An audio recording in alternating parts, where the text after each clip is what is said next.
Today's training is on our Team Appreciation and Recognition Program of 2023. The Trust has tried to have innovative programs throughout the years, and this is one of those programs that we think has been pretty darn effective in helping our members around the state develop an effective safety program and keep people safe, keep them from getting injured. And so that's why we're focusing a lot of attention on this. We want to hit you early in the year with the information. So this morning, Mike talked about our 2022 performance and ongoing performance as it pertains to slips, trips, and falls.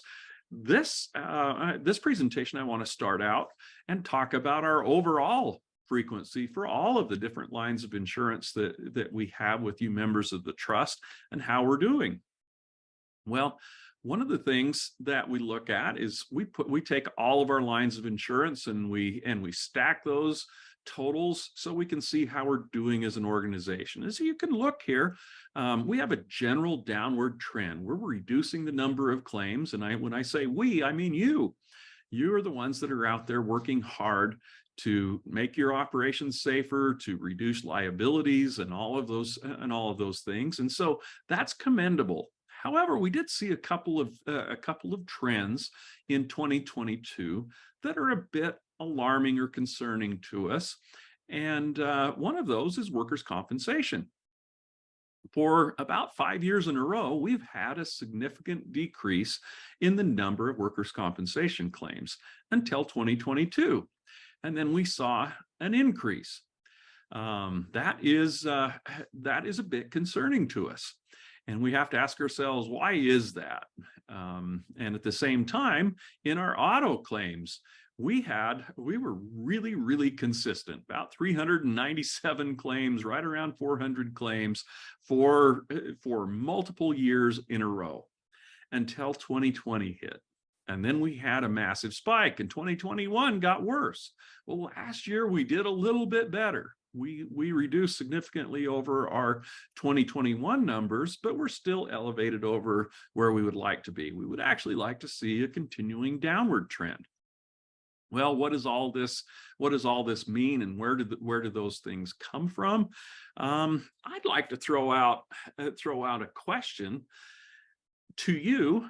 How much of an effect do you think COVID had on our losses and on our safety programs? And so specifically, how did COVID affect your safety program? And we have a few different responses here, and I know they may not cover everything, but I think it would be a good thing to kind of take the temperature of the group and say, how did we do? Were we able to maintain our safety programs as far as training, as far as our safety committees, our incentive programs, all the things that we're talking about that make a safety program work?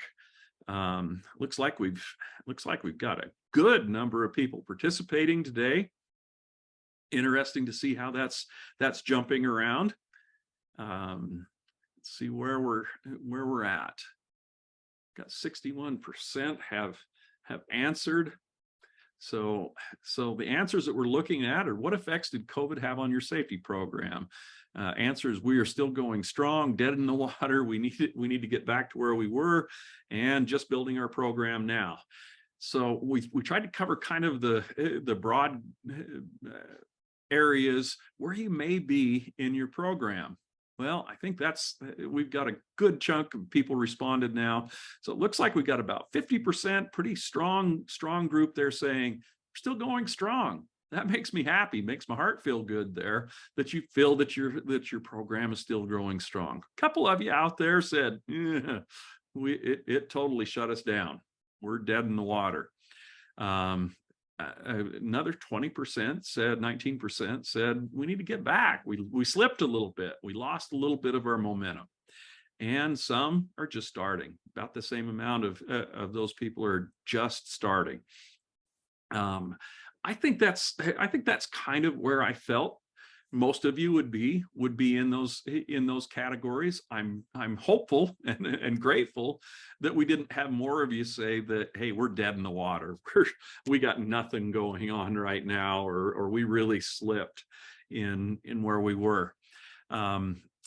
But that's really, let's see, Mike, we should click share there. Oh, let's see. How do I get rid of that?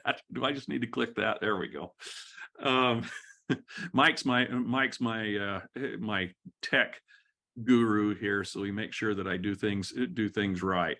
Well, I think COVID was a big hit for a lot of our organizations, and not just on safety. I think it impacted our ability, our awareness of safety things. I think some of our safety committees probably didn't meet as often as we did. We probably suffered some of those things, and maybe those bumps in our losses have something to do with that. Now, that's not something that I've done an in-depth review to place where that is, but that's my hunch, is that, COVID kind of hurt where we were going. We know that the auto claims really took a hit. Well, all that stuff aside, we know that we have some headwinds. We know we have a challenge. We know safety is difficult. It's a hard proposition to keep people focused on safety and to prevent those things from happening. We talked in Mike's presentation this morning about the slips, trips, and falls, that we were coming in looking pretty darn good through 3 quarters of 2022. And then the fourth quarter hit us, and we had a lot of snow, we had storms, and boy did we increase in our auto claims as well as our slips, trips, and falls. And so sometimes those are impacts. Well, how do we stay on track? How do we get on track if we're not there?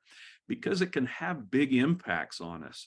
One of the most profound impacts that we can have is in relation to our workers' compensation coverage, and it involves something called the EMOD. And a lot of you out there have been around for a while, and you understand what EMOD is, but just in brief, EMOD stands for Experience Modification Factor, and it's just it's similar to a credit score for your workers' compensation performance. This is how well my organization has done compared to other similar organizations with similar types of work that they do, and all of those things. So if your EMOD is at 1, that is normal, right? That means your premium for your workers' compensation coverage is going to be just average, right? It's not going to have a surcharge or a discount. We're at 1. So if you're at 1, feel pretty darn good about that, right? We're at least average.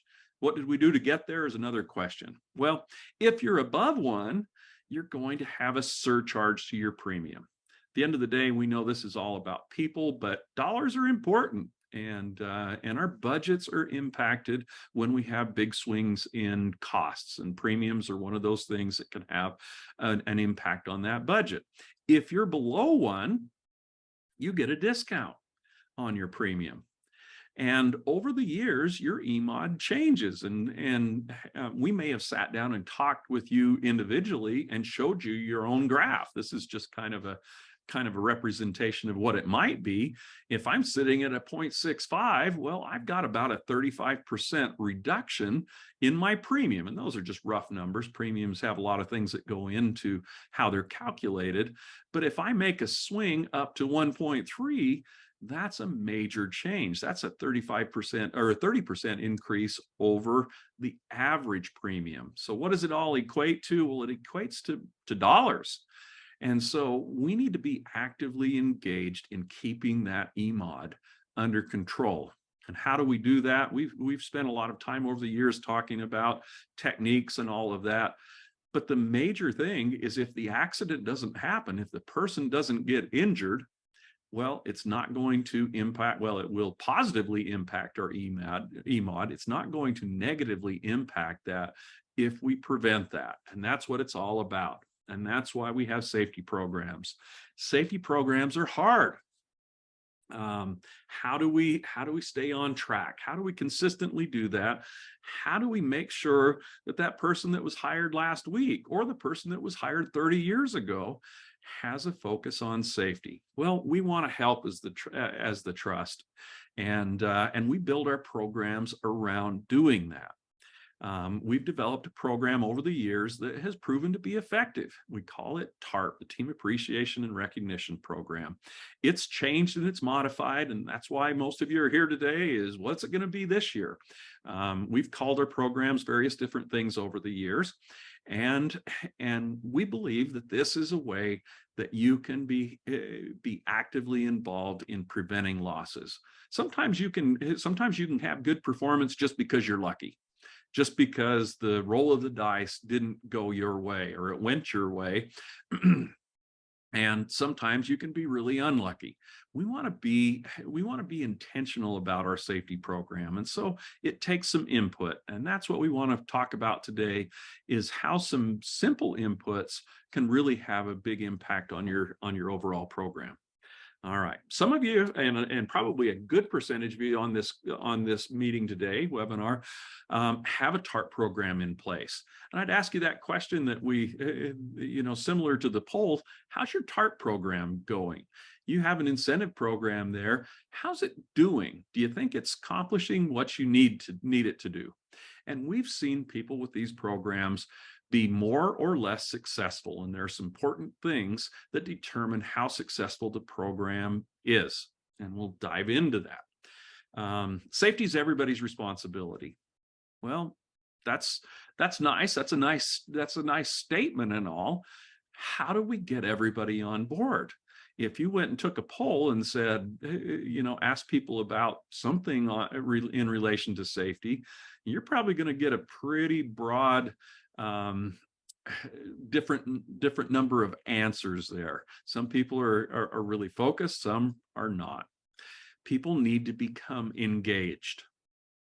What does engagement look like? I think engagement means that people are mentally looking on how to make a safe workplace. When we train defensive driving, we talk about the clueless driver, the person that's just kind of going from place to place and really not paying attention to what's going on around. They're not aggressive. They're not doing things that overtly make people less safe, but they're just not paying attention. And so I think that's one of these big steps in getting engaged, is getting our mind going, being aware of how safety impacts me. What are the hazards around me? And then physically doing something about it. For everybody to be engaged, everybody needs to do something. They need to be active. Well, how do I do that? It's hard to go out and say, be safe and expect anything to happen from that. We got to give our people a framework that will help them to get to that point. Well, this framework is really routed around awareness, participation, performance tracking. We've got to see how we're doing, and doing some recognition. How do we motivate people? Many times motivation comes from recognition. And awards can go along with these things. How do we put all this stuff together? Well, it really comes down to TARP, our program that the trust puts out there to incentivize you and help you to build a better program. Through engaging all of our workforce, we build our performance. And I've got to tell you, this is not just based around safety. If we increase people's awareness, we're going to have better morale. We'll have better productivity. The quality of the work that we do will improve. And at the end of the day, our costs are going to go down, not just on insurance premiums, but really on everything else. If people make mistakes, if they're not engaged, well, there's a cost to that. There are many hidden costs that we don't see. There's always the workers' compensation and those things that are easy to put a number to. But when we lose somebody from work, they're off work for a while, we lose their skills, we lose their experience that they have, and we may need to take somebody who already has a busy workload and put them into a task that they're less familiar with. Those costs are real.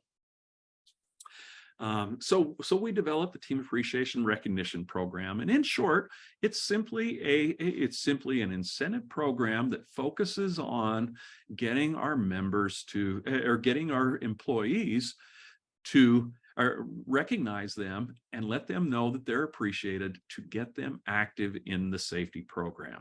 Okay, it's called TARP. And what we've seen over the years are the members who practice, have an effective qualified TARP program in place, perform better. Their claims per month is the number that we track, is better than those who don't do that. And so we see a reduction in the claims that we see. Now, it doesn't always equate to the dollars that we see, because sometimes a claim could be a pretty simple thing, and sometimes it could be a much more serious thing. And so we really track, can we reduce the number of claims out there? Because if we reduce the number of claims, the chances that we have a really bad one go way down. Okay, so this program has some critical elements. Number one, it needs to be team-based. If we put everybody on that, we're all responsible for safety, but it's easy to slack if it's just me. If we build teams around this, we think that helps to drive accountability. It helps us to use a peer model to drive safety.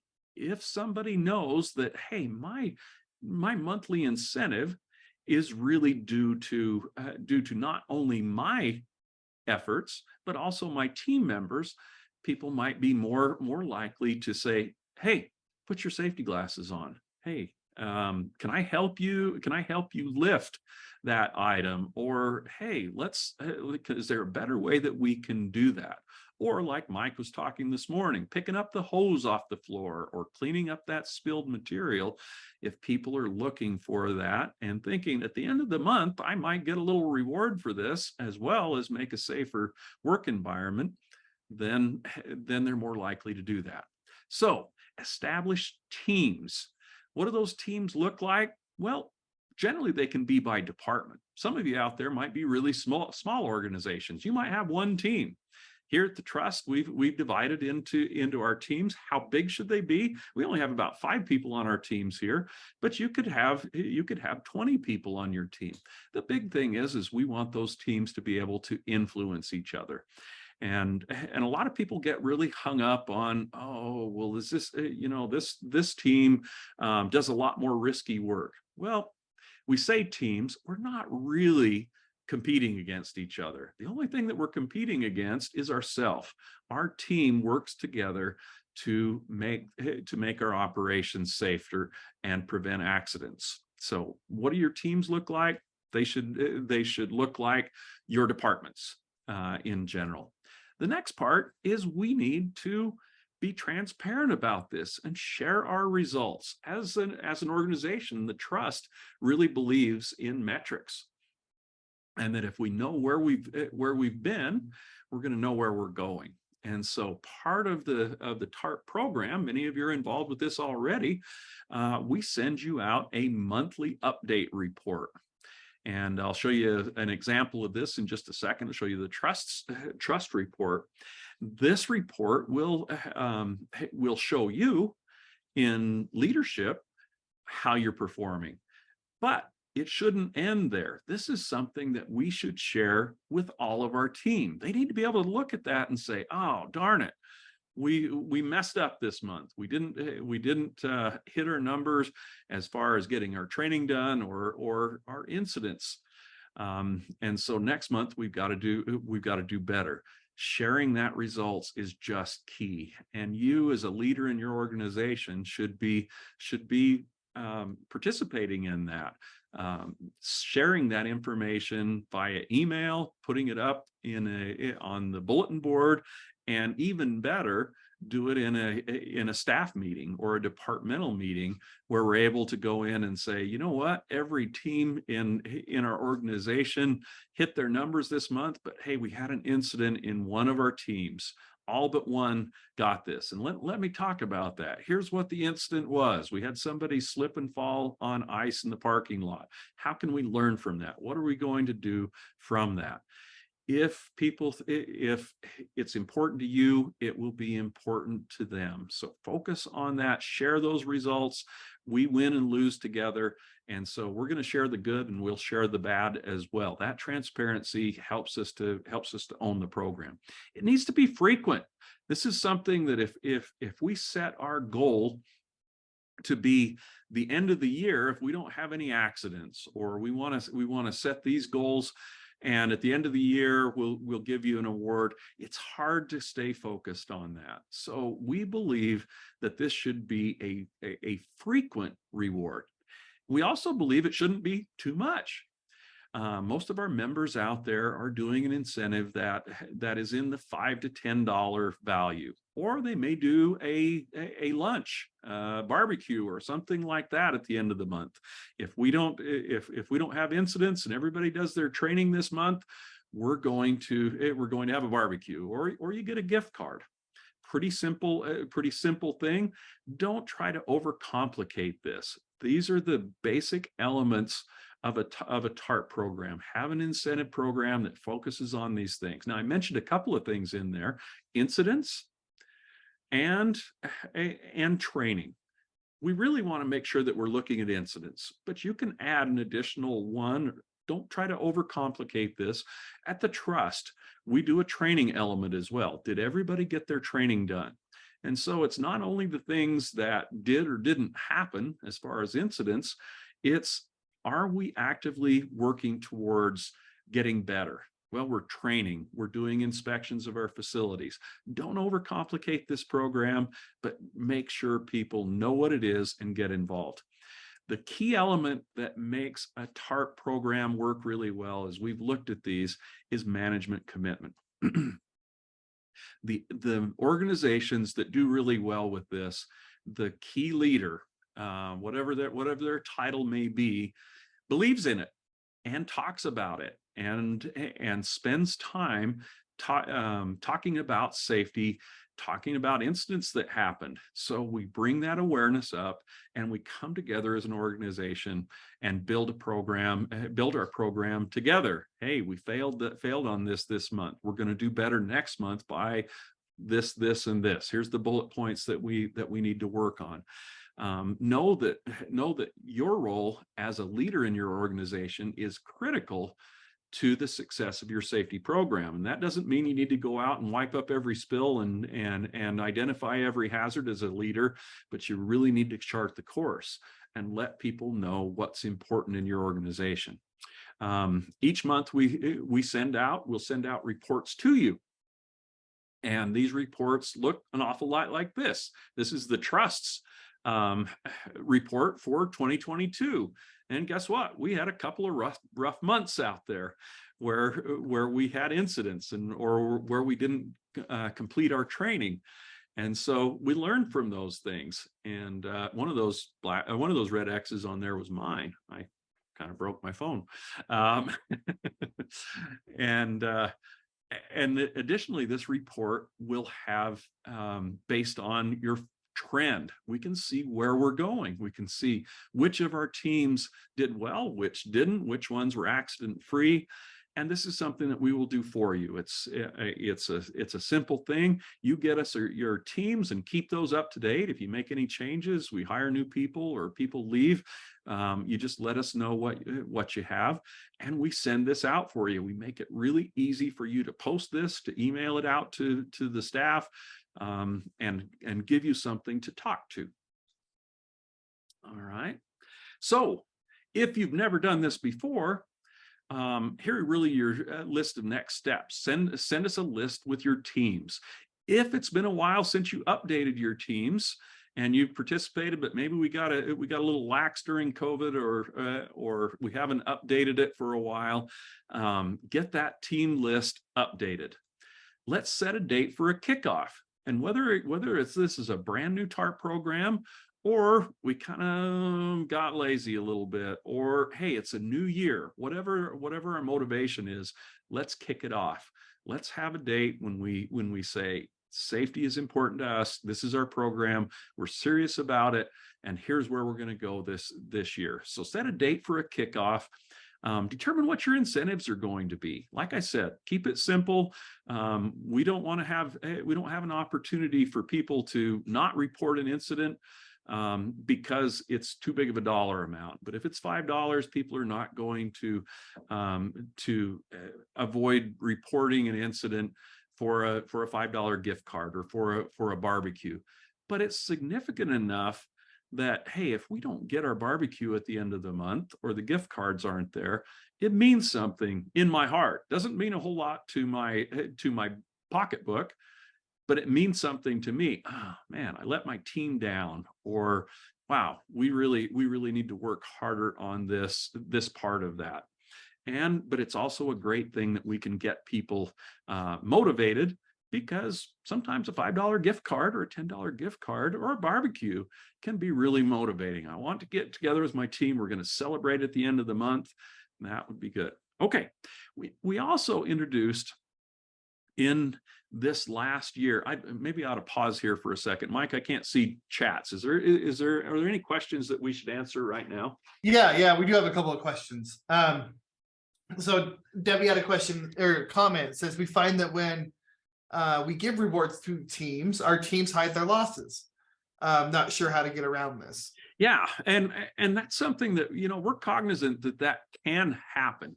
And so along with this program, we also need to have a good disciplinary program.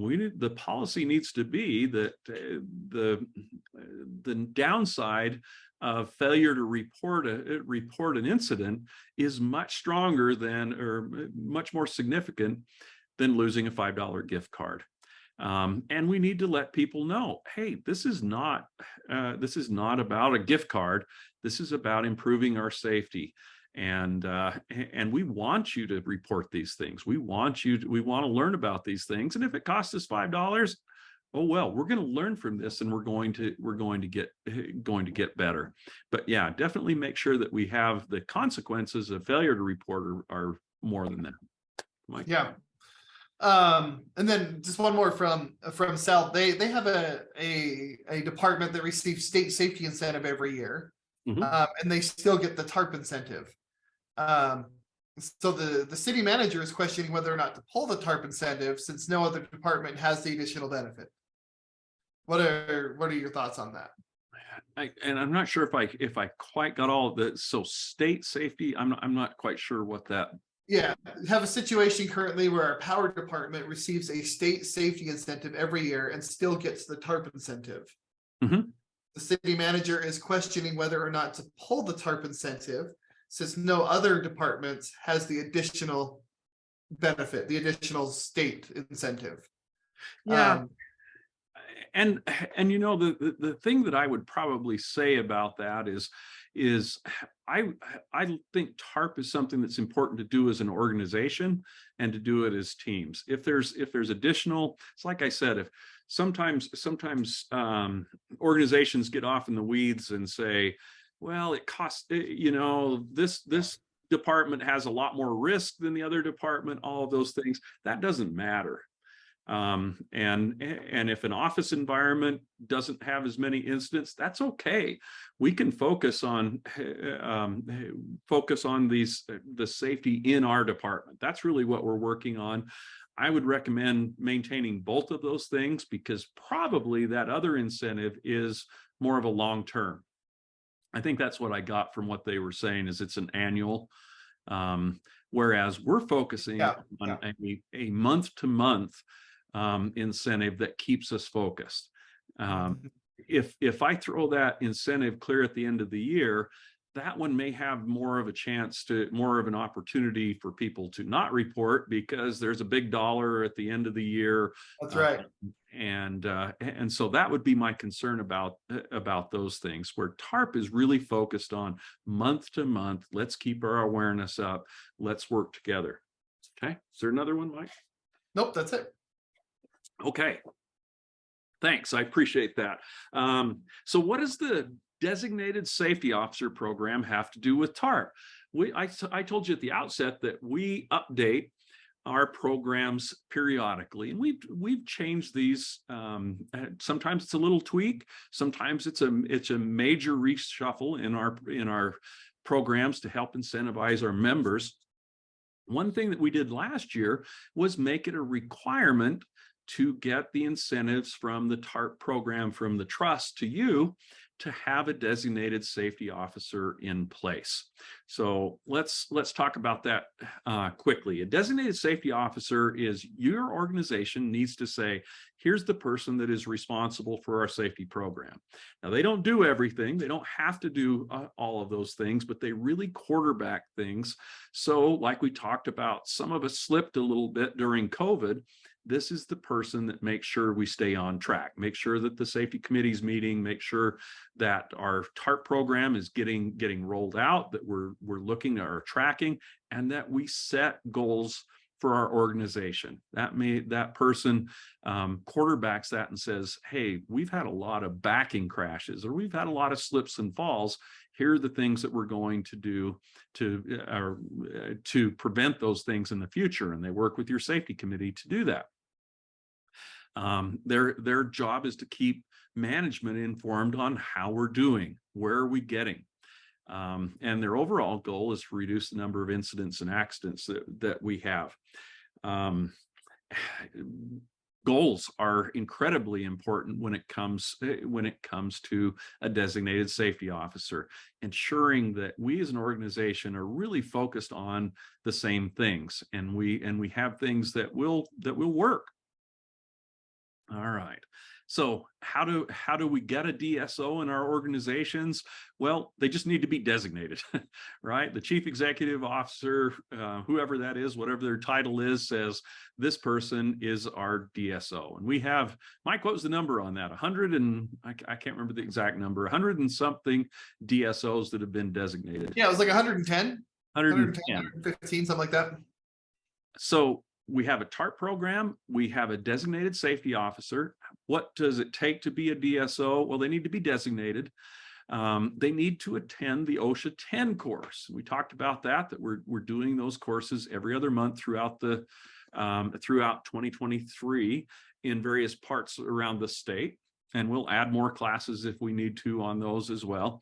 They need to attend some initial DSO training. So we have quarterly designated safety officer meetings, and those are done either live or on a regional basis around the state, or as a Zoom meeting. And then the DSO needs to set organizational goals along with you as management and your safety committee. What is it we're going to do? And then smash the goals, right? We want to do that. Well, the trust, and you're saying, well, what's this all about? And many of you have been here for a while, you understand this. The trust has some pretty significant rewards for you for doing these things, for having a TARP program in place, and having the elements that we talked about that make a qualified TARP program. What are those rewards? Well, we will give you cash back. We give you 5% of your liability premium back when you have these things in place. We give you discounting, 5% off of your workers' compensation premium. These are not trivial numbers. This is real money that you can take. Many of our members actually take that cash back that we give you and finance your TARP program based on the amount of money that you get there. These are, and the reality is the money that we give you really pales in comparison to the real money, which is involved in reducing losses. If you reduce your losses and you take your EMOD down, you can see tens of thousands, and depending on the size of your organization, it could be hundreds of thousands of dollars in savings based on reducing your premiums, reducing your EMOD. So there's real money involved with this, and we definitely want to reward you and help you out. And so you say, well, how do I get my cash? The last couple of years, we've not had a reporting requirement on this. We basically worked with you. We talked with you about these things. And but as of this year, we're adding a reporting requirement. And so to get your TARP money back, you'll need to fill out an app or a questionnaire. And Mike's going to be sending these out to all of those organizations who we currently send out a monthly TARP report for. So this will go out probably just this afternoon after we get done with this webinar today, and you'll fill this out. So it's called the Team Appreciation and Recognition Program Questionnaire, the TARP questionnaire. And it's really simple. This is definitely a 5-minute questionnaire. Not a lot of information that we're asking for, but we want to hear some detail about your program. What are you doing? What are the things that we look at in our TARP program? How many teams do you have? What kind of incentives are you putting out there? And so it's a very simple thing. But the key is that you do need to submit this. Here's the second part of that. What type of incentives you describe. There's just a free form there where you can describe, here's what we do. What are the incentives? How often do you distribute those incentives? How much are you doing?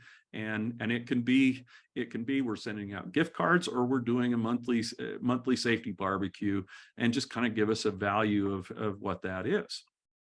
And then let us know, are you generating reports for your monthly performance, or is the trust doing that for you? Okay. So I just said that we're going to send that out to those organizations that are getting a monthly report. And you say, well, what about me? I don't get a report from the trust, or we're just starting. We just want to be a part of the TARP program. And that's okay.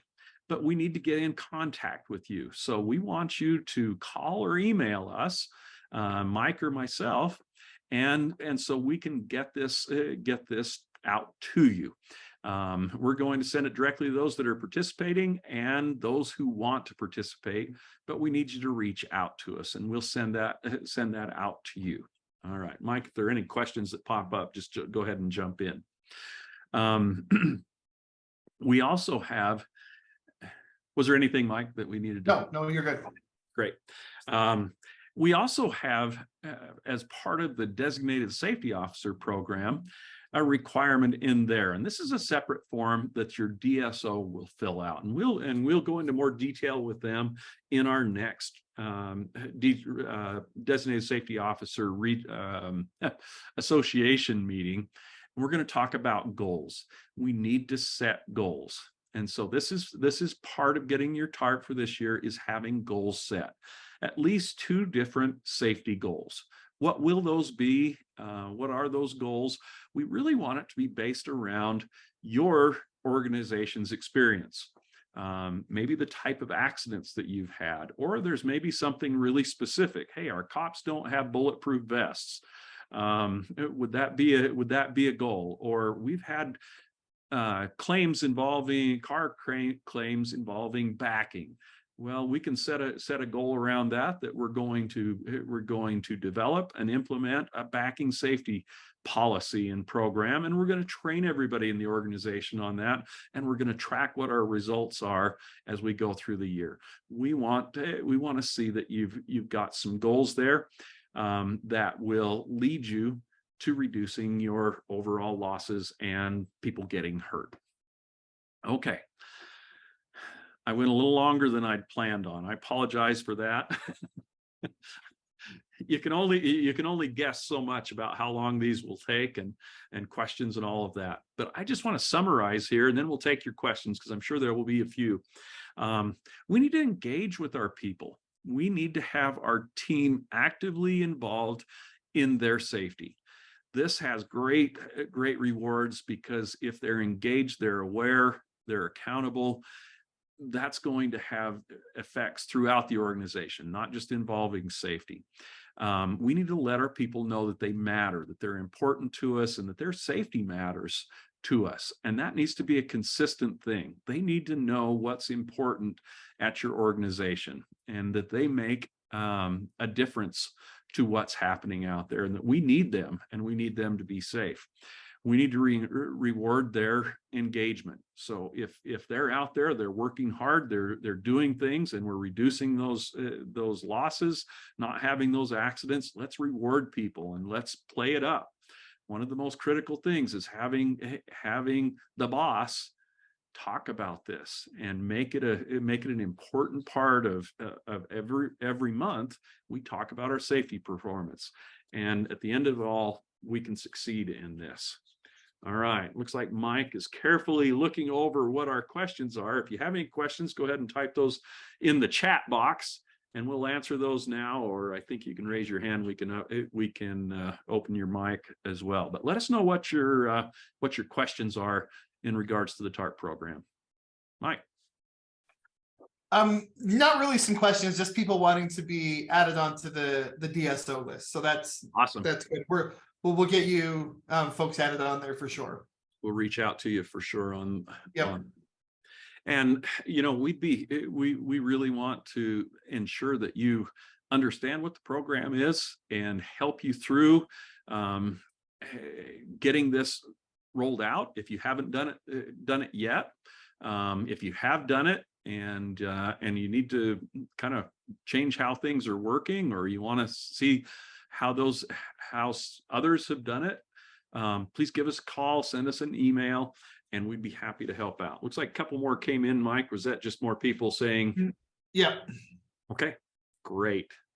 Well, if you have questions, make sure you reach out to us. My email is jason@utahtrust.gov, and Mike's is mike@utahtrust.gov.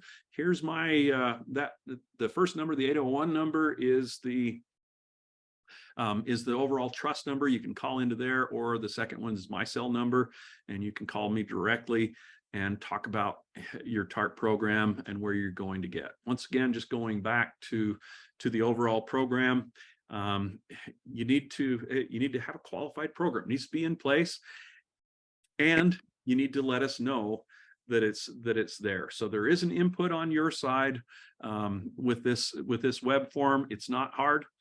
Pretty simple thing, but yeah, we need to have that input from you for you to be able to get that get the TARP money back and the discounting as well. All right, anything else we need to hit, Mike? Anything I missed? It doesn't look like it. Just got some folks wanting to know if they can get the forms sent to us.